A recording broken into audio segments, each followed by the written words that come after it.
देश समाज की कुछ पड़ी हुई नहीं है। नहीं, लोग इतने आप बिल्कुल ठीक कह रहे हैं कि हम लोग स्वार्थी हैं। नंबर 2, हमें नियम कानूनों की प्रक्रिया में उलझा दिया गया है। नंबर 3 जो है, हम जो है धन को संकलन करने की एक अंधी प्रतिस्पर्धा में बिजी हो गए हैं और उसी को ही अपना जीने का मकसद हम लोगों ने मान लिया है। तो इन कारणों से हमारी बात थोड़ी सी तो कठिन हो रही है। लेकिन अच्छे भारत का संकल्प लेने में किसी को सिद्धांतिक दिक्कत होना चाहिए क्या? नहीं नहीं नहीं, बिल्कुल नहीं हो सकता। नंबर 1। नंबर 2, वो प्रयास करे, एक भी व्यक्ति ना जोड़े, चिंता मत करे, क्योंकि हमें 100 करोड़ में से 90 करोड़ को किसी को नहीं जोड़ना है। तो 140 करोड़ में से आपने 40 करोड़ पहले छोड़ दिए।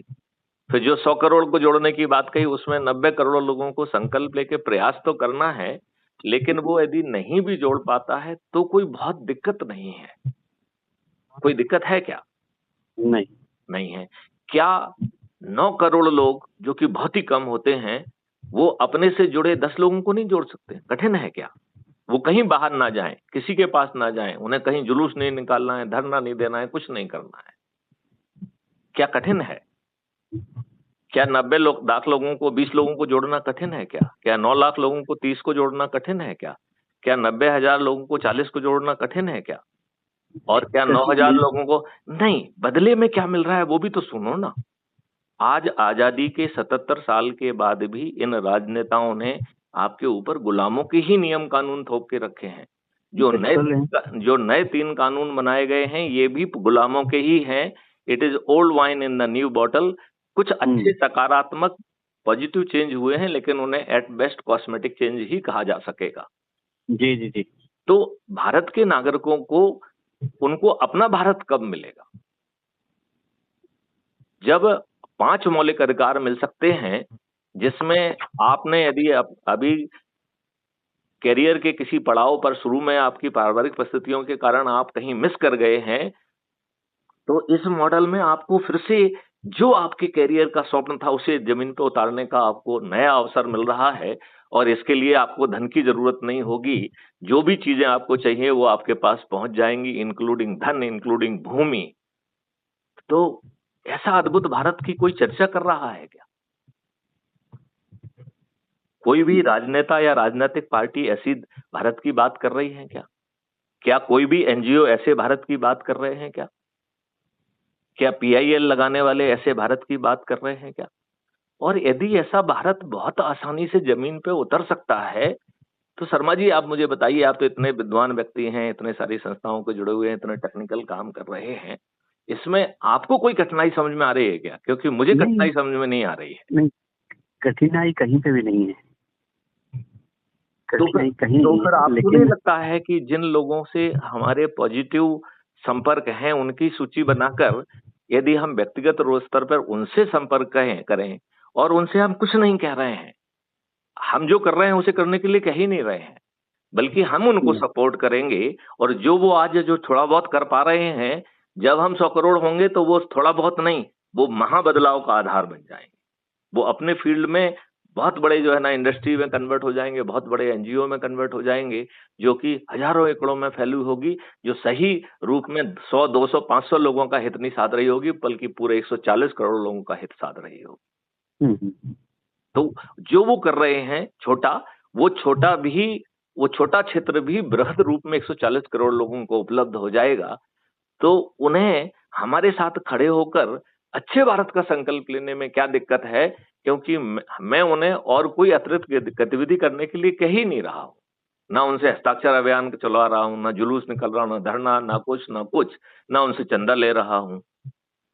तो अच्छे भारत का संकल्प लेने में कन्विंस करना क्या बहुत कठिन है क्या? जबकि आपको कुछ करना ही नहीं। ये कठिन नहीं, ये बिल्कुल कठिन नहीं है। हाँ, यार आप अभी चुनाव निपटा लीजिए दिल्ली वाला, और फिर मुझे लगता है कि हम राजनीतिक पार्टियों को भी इकट्ठा करें, उनसे कहें भाई जो तुम कर रहे हो करते रहो, अपने लोगों को क्राइम फ्री भारत मिशन से जोड़ के अच्छे भारत का संकल्प ले लो भैया, क्या दिक्कत है? बिल्कुल। मतलब मुझे तो सिद्धांतिक कहीं दिक्कत समझ में आ नहीं रही है। नहीं, सिद्धांतिक बिल्कुल नहीं है। और ऐसे ही यदि हम जो धार्मिक संगठन हैं, जैसे जो है आपके गायत्री परिवार है, जो कि अभी 100वां वर्ष मना रही है अखंड ज्योति का, और 2026 में, बल्कि 2025 और 26 में वो भारतवर्ष के हर घर में जो है वो अखंड ज्योति की एक लौ पहुंचाने की इच्छा रख रहे हैं। तो वो गायत्री परिवार अखंड ज्योति की लय पहुंचाने के साथ साथ अच्छे भारत का संकल्प दिलाने में हमारी मदद करने में उसे क्या दिक्कत होना चाहिए? जी यदि जो रविशंकर जी हैं, सदगुरु जी हैं, ब्रह्म कुमारी आश्रम है, वो जो कुछ भी कर रहे हैं, हम उनके अच्छे बुरे के बारे में ना तो कोई विश्लेषण करना चाहते हैं, ना ही कोई टिप और प्रतिक्रिया करना चाहते हैं, क्योंकि हर व्यक्ति अपने अपने तरीके से जो कर सकता है वो करने की कोशिश कर रहा है और वो करता रहे। हम केवल ये चाहते हैं कि उससे जो लोग जुड़े हैं या जिससे वो जुड़ा हुआ है, उन लोगों को अच्छे भारत का संकल्प दिला दिया जाए। इसमें शर्मा जी आप हमारी कितनी मदद कर सकते हैं? हम आपकी मदद नहीं, हम अपनी मदद कर रहे होंगे ऐसा करके, because this country belongs to equally to me also. नहीं, आप बिल्कुल ठीक कह रहे हैं, बिल्कुल ठीक कह रहे हैं। तो अभी आप दिल्ली का चुनाव निपटा लीजिए, फिर मैं आपसे जी विस्तार में बात करूंगा। और हम केवल राजनीतिक पार्टियों पर सीमित ना रहें, क्योंकि मेरा ये मानना है कि सभी राजनीतिक पार्टियां अपने लाभ के लिए गठित हुई हैं। ये अपने पदनाम, अपनी जो है ना ईगो को कहीं मसाज कर रही हैं। इनमें से जी अधिकांश एक भी सीट जीतने की स्थिति में नहीं है, और इनमें से इनकी ईगो इतनी इन्फ्लेटेड है कि ये अच्छे भारत का, ना तो अच्छे भारत का संकल्प लेने की स्थिति में है। अभी आप इस मुद्दे को रख देना, अधिकांश लोग अच्छे भारत का संकल्प लेने में पीछे हट जाएंगे, हम्म। ऐसा मेरा सोचना है। और यदि ऐसा नहीं होता है तो इससे अच्छी कोई स्थिति नहीं होगी। तो हम जिन संगठनों से भी जुड़े हुए हैं, जिन एनजीओ से जुड़े हुए हैं, उनसे और कुछ नहीं कहना है। क्या अच्छे भारत का संकल्प लगा के जो 4 सरल उपाय हम बता रहे हैं, जिसमें आपको कुछ भी नहीं करना है, अपने ही वॉलंटियर्स को जो है ना वो कार्रवाई करा दें। और हम तो साधु संतों के लिए भी कह रहे हैं कि वो देशाटन करें, गांव-गांव में जाके हवन कराएं और अच्छे भारत का संकल्प दिलाएं। क्योंकि देखिए, ये क्योंकि आज के राजनेता, जिन्होंने 77 सालों में आपके ऊपर गुलामों के ही नियम कानून थोप के रखे हैं, जिन्होंने जो है अच्छे लोगों को टिकट नहीं दिया है, जाति, धर्म, संप्रदाय के आधार पर टिकट दिया है, और हम और आप जैसे विद्वानों ने विनेबिलिटी का जो है ना एक कॉन्सेप्ट लाए हैं, और उस कॉन्सेप्ट के तहत ये देखते हैं कि सभी राजनीतिक पार्टियां ये देखती हैं कि कोई दुष्ट है तो विनेबल है, कोई बाहुबली है तो विनेबल है, कोई क्रिमिनल है तो विनेबल है, कोई धनबली है तो विनेबल है। ये बात सही है कि नहीं है? जी आप ये बताइए कि फिर सभी राजनीतिक पार्टियां एक जैसे ही हथकंडे अपना के जीत रही हैं कि नहीं जीत रही हैं?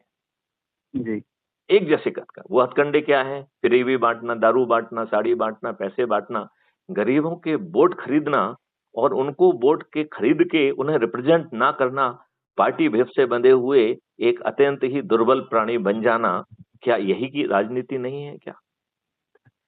क्या जी बिल्कुल हमारे सही सर। ये मिलते हैं बताइए। सर बीच में कभी, वे मिलते हैं बीच में कभी, एंड अब एक चीज अभी और मैं मैं भी कहना थोड़ा चाहता सा। हूं कि क्या इन राजनीतिक पार्टियों ने भारतवर्ष से डेमोक्रेसी को खत्म नहीं कर दिया है?